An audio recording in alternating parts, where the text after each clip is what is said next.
नमस्कार दोस्तों, स्वागत है आप सभी का आपके YouTube चैनल पर। और मैं शिव कुमार आज NCERT के माध्यम से 8वीं कक्षा की जो इतिहास की किताब है, इतिहास की जो बुक है, इतिहास की बुक के अंदर से आज सेकंड चैप्टर डिस्कस करने जा रहे हैं हम। सेकंड चैप्टर है हमारा व्यापार से साम्राज्य तक कंपनी की सत्ता स्थापित होती है। यानी किस प्रकार से अंग्रेज जो हैं भारत में एक व्यापारी बनकर के आते हैं और धीरे धीरे उन्होंने किस प्रकार से भारतीय राजाओं को, नवाबों को अपने अधीन करना शुरू किया और धीरे धीरे उन्होंने एक व्यापारी से ऊपर उठकर किस तरह से एक कंपनी का शासन स्थापित किया। प्लासी की लड़ाई से ये कहानी शुरू होती है और बक्सर की लड़ाई जिसको पूरा करती है, और फिर किस तरह से यहाँ से आगे 200 वर्षों तक, लगभग 200 वर्षों तक यानी 190 वर्षों तक कंपनी भारत की मालिक बनकर किस प्रकार से रहती है। आज उस कड़ी को हम आगे बढ़ाते हैं। तो आइए शुरू करते हैं अपना अध्याय नंबर 2। इतिहास की बुक से 8वीं क्लास की इतिहास की किताब है ये। NCERT की जो डिटेल स्टडी है उसके माध्यम से हम अपना ये जो कार्यक्रम है ये आगे बढ़ा रहे हैं। तो इसमें देखिए, मुग़ल बादशाहों में औरंगजेब आखिरी शक्तिशाली बादशाह थे। यानी कि आपने देखा, यदि आप एक ट्रिक के माध्यम से देखें, जो अंग्रेज़ों का ये इनका जो शासन था, इनको याद रखने की एक ट्रिक है बादशाह।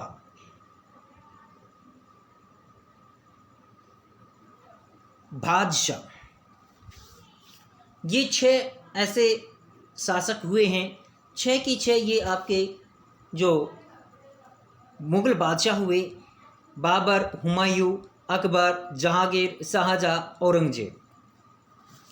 ये ट्रिक के माध्यम से आप जो इसके प्रमुख 6 बादशाह हुए हैं उनको याद रख सकते हैं। यहाँ B फॉर बाबर हो गया, H फॉर हुमायूं हो गया, A फॉर अकबर हो गया, J for Jahangir, H for Shahjahan और A फॉर औरंगजेब। इस प्रकार से आप इस ट्रिक के माध्यम से सभी बादशाहों को याद रख सकते हैं। मुग़ल बादशाहों की एक सीरीज है। बीच में जो छोटे बादशाह रह गए जैसे फ़रुख़शियार और जो जिनको उत्तरवर्ती मुग़ल कहा जाता है, उनके बारे में हम अध्याय में आगे पढ़ेंगे। ये एक छोटी सी ट्रिक जो हमारे द्वारा बनाई गई, इसके माध्यम से आप इनको याद रख सकते हैं। तो यहाँ पर देखिए, मुग़ल बादशाहों में औरंगजेब आखिरी शक्तिशाली बादशाह थे। उन्होंने वर्तमान भारत में के एक बहुत बड़े हिस्से पर नियंत्रण स्थापित कर लिया था। यानी एक भारत का जो बहुत बड़ा हिस्सा था, उस बहुत बड़े हिस्से पर इन्होंने कब्जा किया हुआ था, शासन अपना स्थापित किया था। 1707 ये एक महत्वपूर्ण डेट आती है भाई। 1707 ये एक सबसे महत्वपूर्ण तारीख है भारतीय इतिहास के अंदर, जहाँ से भारतीय इतिहास के कायाकल्प होता है। काया पूरी तरह से पलट जाती है। भारतीय इतिहास जो स्वर्ण अक्षरों में लिखा जा रहा था, यहाँ से अंग्रेज़ों का जो है एक तरह से दबदबा शुरू हो जाता है। उनकी मृत्यु के बाद बहुत सारे मुग़ल सूबेदार और बड़े बड़े जमींदार अपनी ताकत दिखाने लग गए थे। यानी मुग़ल बादशाहों का जो एक नाम चलता था, सिक्का चलता था, औरंगजेब की मृत्यु के बाद धीरे धीरे वो समाप्त होना शुरू हो गया। विभिन्न क्षेत्रीय जो जमींदार थे, सूबेदार थे, उन्होंने अपनी अपनी ताकत दिखाकर अपने आप को स्वतंत्र घोषित करना शुरू कर दिया। अपनी क्षेत्रीय रियासतें कायम कर ली थी। जैसे जैसे विभिन्न भागों में ताकतवर क्षेत्रीय रियासतें सामने आने लगी, दिल्ली अधिक दिनों तक प्रभावी केंद्र के रूप में नहीं रह सका। यानी दिल्ली के आसपास का जो क्षेत्र था, वहाँ पर विभिन्न आक्रमणकारियों ने अपनी नज़रें लगाई और 18वीं शताब्दी के उत्तरार्ध तक आते आते राजनीतिक अक्षितिज पर अंग्रेज़ों के रूप में एक नई ताकत उभरने लग गई थी। राजनीतिक अक्षितिज पर अंग्रेज़ नाम के एक जो बड़ी ताकत थी वो उभरने लग गई थी। क्या आप जानते हैं कि अंग्रेज़ पहले एक छोटी सी व्यापारिक कंपनी के रूप में भारत आए थे। अंग्रेज़ों ने भारत के अंदर पहल जब कदम रखा था, तो इनको यहाँ पर मुग़ल बादशाहों ने पैर रखने तक ज़मीन नहीं दी थी। हॉकिंस, जिसके नाम से कुकर चलते हैं, हॉकिंस साहब को मुग़ल बादशाह ने व्यापार करने की अनुमति नहीं दी, लेकिन प्रभावशाली व्यक्तित्व होने की वजह से 400 का मनसबदार प्राप्त करने में सफल हुए। तो देखिए किस प्रकार से एक छोटे से व्यापारी के तौर पर भारत में आए थे और यहाँ के इलाकों पर कब्जे में उनकी ज़्यादा दिलचस्पी भी नहीं थी शुरू के अंदर। तो फिर ऐसा कैसे हुआ कि एक दिन वे इस विशाल साम्राज्य के स्वामी बन बैठे, इस विशाल भूभाग के मालिक बन बैठे? ऐसा क्या हुआ? जैसे जैसे ये हमारा अध्याय आगे बढ़ेगा, आप विभिन्न स्रोतों के माध्यम से ये जानकारियाँ जान पाएंगे। यहाँ पर देखिए चित्र दिया हुआ है एक कैप्टन हडसन द्वारा बहादुर शाह जफर और उनके बेटों की गिरफ्तारी। यहाँ पर सबसे इम्पोर्टेंट क्वेश्चन बन गया कि बहादुर शाह जफर की गिरफ्तारी किसके नेतृत्व में हुई? Very very important question. Bahadur Shah Zafar की गिरफ्तारी किसके नेतृत्व में हुई? कैप्टन हडसन के नेतृत्व में। और उनके बेटों के आंखों के सामने उनकी गिरफ्तारी हुई और उनके बेटों को बहादुर शाह की आंखों के सामने मौत के घाट उतारा गया। औरंगजेब के बाद कोई मुगल बादशाह इतना ताकतवर तो नहीं हुआ, लेकिन एक प्रतीक के रूप में मुगल बादशाहों का महत्व बना हुआ था। जब 1857 के अंदर देखिए 1857 में ब्रिटिश शासन के विरुद्ध भारी विद्रोह हुआ, तो विद्रोहियों ने मुगल बादशाह बहादुर शाह जफर को ही अपना नेता मान लिया था। जब विद्रोह कुचल दिया गया तो कंपनी ने बहादुर शाह जफर को देश छोड़ने के लिए मजबूर किया। तो यहाँ पर आपने एक सॉन्ग याद आ जाता है जब इनकी कहानी पढ़ते हैं। बहादुर शाह जफर, भारत, हिंदुस्तान, इंडिया, इनके स्वामी, इनको रंगून भेज दिया गया। और वहाँ पर किस प्रकार से दर्द, मेरे पिया गए रंगून, वहाँ से किया है टेलीफोन, कि तेरी याद सताती है। तो इस प्रकार से देखिए किस प्रकार से इनको भारत से निष्कासित करके रंगून भेज दिया गया। रंगून के अंदर वहाँ रहते हुए इनकी मृत्यु हो जाती है और इनके बेटे को, जो भी इनके बेटे थे, उन बेटों को वहीं पर उनके आंखों के सामने मौत के घाट उतार दिया गया। तो ये थे बहादुर शाह जफर। ये जो चित्र 1.1 दिखाया गया है, ये देखिए पूर्व में ईस्ट इंडिया कंपनी का आना। ये देखिए किस प्रकार से ईस्ट इंडिया, ये मैप के माध्यम से देखिए, यहाँ पर ये ब्रिटिश आयरलैंड दिखाया हुआ है, यहाँ पर ब्रिटिश आइसलैंड है। यहाँ से ये व्यापारी, ये सेंट हेलेना द्वीप है। ये कई बार मैप में पूछा जाता है। ये कैप ऑफ गुड होप, आसान द्वीप इसको बोलते हैं। ये अफ्रीका का चक्कर काट करके यहाँ से लोग जाते थे। तो यहाँ से कई बार बहुत से व्यापारी जो है, नाविक है, वो वापस यहाँ से गए। लेकिन एक व्यापारी वास्को डी गामा आगे हिम्मत जुटाई, और वो भी किसी भारतीय व्यापारी की मदद से ये यहाँ से होता हुआ यहाँ पर कालीकट पहुँचा था। ये भारत का मैप दिया हुआ है यहाँ पर। फिर यहाँ से स्वेज नहर निकलती है, यहाँ से स्वेज नहर निकली। इसके बाद यहाँ से जो 7000 किलोमीटर की जो लंबाई है वो कम हो गई, दूरी कम हो गई थी।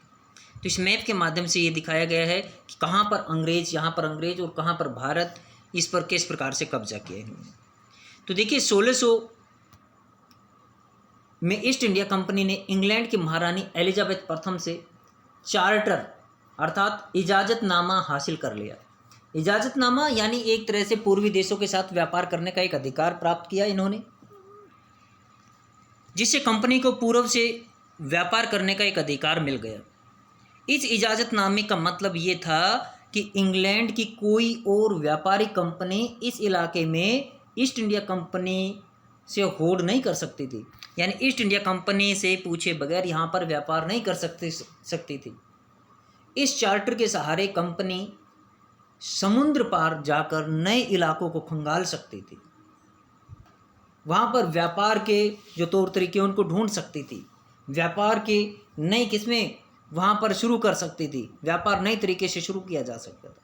वहाँ से सस्ती कीमत पर चीज़ें खरीद कर उन्हें यूरोप में ऊंची कीमत पर बेच सकती थी। ये अधिकार ब्रिटिश ईस्ट इंडिया कंपनी को मिल गया। देखिए, ब्रिटिश ईस्ट इंडिया कंपनी शुरू में ये बहुत से जो साझेदारों का एक हुजूम हुआ करता था। कंपनी को दूसरी अंग्रेज व्यापारिक कंपनियों से प्रतिस्पर्धा का कोई भय भी नहीं था, क्योंकि महारानी से इजाज़तनामा मिला हुआ था। उसे उस जमाने में वाणिज्यिक कंपनियां मोटे तौर पर प्रतिस्पर्धा से बचकर ही मुनाफा कमा सकती थी, जैसा कि आज भी है। अगर कोई प्रतिस्पर्धी ना हो तभी वे सस्ती चीज़ें खरीदकर उन्हें ज़्यादा कीमत पर बेच सकती थी। लेकिन यही शाही दस्तावेज दूसरी यूरोपीय ताकतों को पूर्व के बाजारों में आने से नहीं रोक सकता था। ये शाही दस्तावेज केवल और केवल ब्रिटिश के लोगों को रोक सकता था, यूरोपीय दूसरी कंपनियों को नहीं रोक सकता था, दूसरे देशों की कंपनियों को नहीं रोक सकता था। जब तक इंग्लैंड के जहाज़ अफ्रीका के पश्चिम तट को छूते, वे केप ऑफ गुड होप को चक्कर लगाकर हिंद महासागर पर को पार करके पहुंचते, तब तक पुर्तगालियों ने भारत के पश्चिमी तट पर अपनी उपस्थिति दर्ज करा दी थी भाई। यानी यहाँ पर भारत में सबसे पहले पहुँचने वाले पुर्तगाली लोग थे। वे गोवा में अपना ठिकाना बना चुके थे ऑलरेडी। पुर्तगाल का एक खोजी यात्री, जैसा कि मैंने मैप को समझाते हुए बताया था कि एक पुर्तगाली यात्री वास्को दी गामा ने 1498 के अंदर 1498 में पहली बार भारत तक पहुंचने के इस समुद्री मार्ग का पता लगा लिया था भाई। 15वीं शताब्दी के उत्तरार्ध के अंदर भारत की खोज हो चुकी थी। भारत की खोज होने का मतलब ये नहीं कि भारत पहले नहीं था, भारत ऑलरेडी वहाँ था, लेकिन दूसरे लोगों ने वहाँ पर अपने व्यापार के नए क्षेत्र खोज निकाले थे। 17वीं शताब्दी की शुरुआत तक डच भी हिंद महासागर में व्यापार की संभावनाएं तलाशने लग गए थे। कुछ ही समय बाद फ्रांसीसी व्यापारी भी सामने आ गए थे। यानी कि 4 विदेशी ताकतें भारत के अंदर डेरा जमा चुकी थी उस तक 16वीं शताब्दी के आते आते। अब समस्या ये थी कि सारी कंपनियां एक जैसी चीज़ें खरीदना चाहती थी। यूरोप के बाज़ारों में भारत के बने बारीक सूती कपड़े और रेशम की ज़बरदस्त मांग हुआ करती थी। अब इतनी ज़बरदस्त मांग को सभी कंपनियां जो हैं भुनाना चाहती थी, सभी कंपनियां इसका फ़ायदा उठाना चाहती थी। तो ऐसे में सस्ती चीज़ों पर खरीदकर, सस्ती कीमत पर खरीदकर तभी मुनाफा कमाया जा सकता था। और ये जब 4 कंपनियां एक साथ खड़ी हो गई सामने, तो प्रतिस्पर्धा के बगैर ये संभव नहीं था। इन सब के अलावा काली मिर्च, लौंग, इलायची और दालचीनी की भी ज़बरदस्त मांग रहती थी यूरोपीय बाज़ारों के अंदर। एक तरह से देखा जाए तो भारतीय जो प्राचीन समय में सोने की चिड़िया कहलाता था, उसमें कोई अतिशयोक्ति नहीं है। भारतीय चीज़ों की यूरोप के अंदर मांग हुआ करती थी, जिसकी वजह से भारत सोने की चिड़िया कहलाता था। यूरोपीय कंपनियों के बीच इस बढ़ती प्रतिस्पर्धा से भारतीय बाजारों में इन चीज़ों की कीमतें बढ़ने लग गई। वाह भाई। और उनसे मिलने वाला मुनाफा गिरने लग गया, यानी कंपनी को मुनाफा कम हो गया। भारतीय जो व्यापारी लोग थे, भारतीय जो लोग थे, उनका मुनाफा बढ़ गया। अब इन व्यापारिक कंपनियों के फलने फूलने का एक ही रास्ता था कि वे अपनी प्रतिस्पर्धी कंपनियों को ख़त्म करें। लिहाजा यहाँ से लड़ाइयों की शुरुआत होती है। बाजारों पर कब्जे की इस होड़ ने व्यापारिक कंपनियों के बीच लड़ाइयों की शुरुआत कर दी। 17वीं और 18वीं सदी में जब भी मौका मिलता, कोई सी एक कंपनी किसी दूसरी कंपनी के जहाज़ों को डुबो देती या रास्ते में रुकावटें खड़ी कर देती और माल से लदे जहाज़ों को आगे जाने से रोक दिया जाता। यह व्यापार हथियारों की मदद से चल रहा था और व्यापारिक चौकियों को किलेबंदी के जरिए सुरक्षित किया जा रहा था। यानी चारों तरफ चकाचौंध हथियारों की होड़ की दुनिया जो है वो शुरू हो गई थी आपकी 16वीं शताब्दी के दौरान। 17वीं शताब्दी तक आते आते युद्धों का दौर शुरू हो गया। अपनी बस्तियों को किलेबंद करने और व्यापार में मुनाफा कमाने की इन कोशिशों के कारण स्थानीय शासकों से भी इन कंपनियों के टकराव होने स्वाभाविक ही थे।